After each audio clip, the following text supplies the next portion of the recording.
கர்நாடகால இருக்கிறவங்க அங்க கிரஷர் போட்டு நம்ம மலையை ஒடிச்சு டெய்லி 4000 லாரி கனிமங்கள் போகுது. அதாவது 1,00,000 டன்னு கர்நாடகாக்கு போகுது. எப்படி நடைபெறுதுன்னா, முதல்ல இந்த பில்லுனால உடைக்கிறத கணக்கு காட்டுறது இல்ல. இந்த பில்ல 10 முறை 100 முறை கூட ஆல்டர் பண்ணிக்கலாம். மேஜிக் பென் இருக்கு. அனுமதி இல்லாத இயங்குது தமிழகத்தில் இருக்கிற கிரஷர்கள். 5000 கிரஷர்.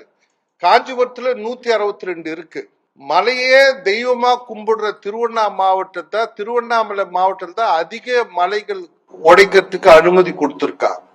அப்ப இதெல்லாம் இதை எப்படி தடுக்க போகுது? அதாவது டிபிஹெச் டன் பர் அவர், ஒரு டன்னுக்கு 500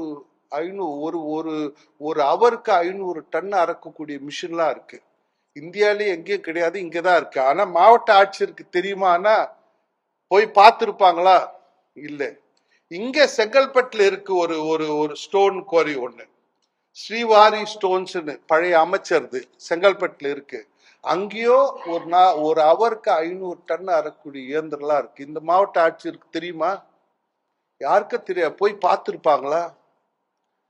அது மாதிரி அரைக்கிறதுனால இன்னைக்கு கர்நாடகாவுக்கு ஒரு நாளைக்கு 1,00,000 டன்னு போகுது. அங்க இருக்கிற அதிகாரிகள் என்ன பண்றாங்க? தாசில்தார் என்ன பண்றாங்க? ஆர்டிஓ என்ன பண்றாங்க?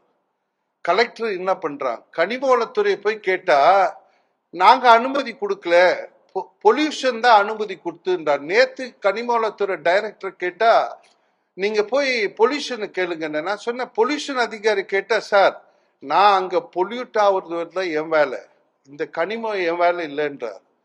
அதுக்கப்புறம் கலெக்டரை போய் கேட்டா கனிம வளத்துறையை கேளுன்றார். கனிம வளத்துறை திருப்பி என்ன பண்றாங்க? பிடபிள்யூடி கேளுன்றாங்க. இப்போ பிடபிள்யூடி கேட்டா நீர்வள ஆதாரத்தை கேளுன்றாங்க. இப்படி நடக்குது.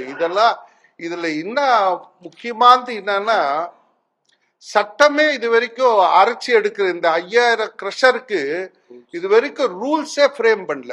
இந்த அரசாகட்டும் கடந்த அரசாகட்டும்.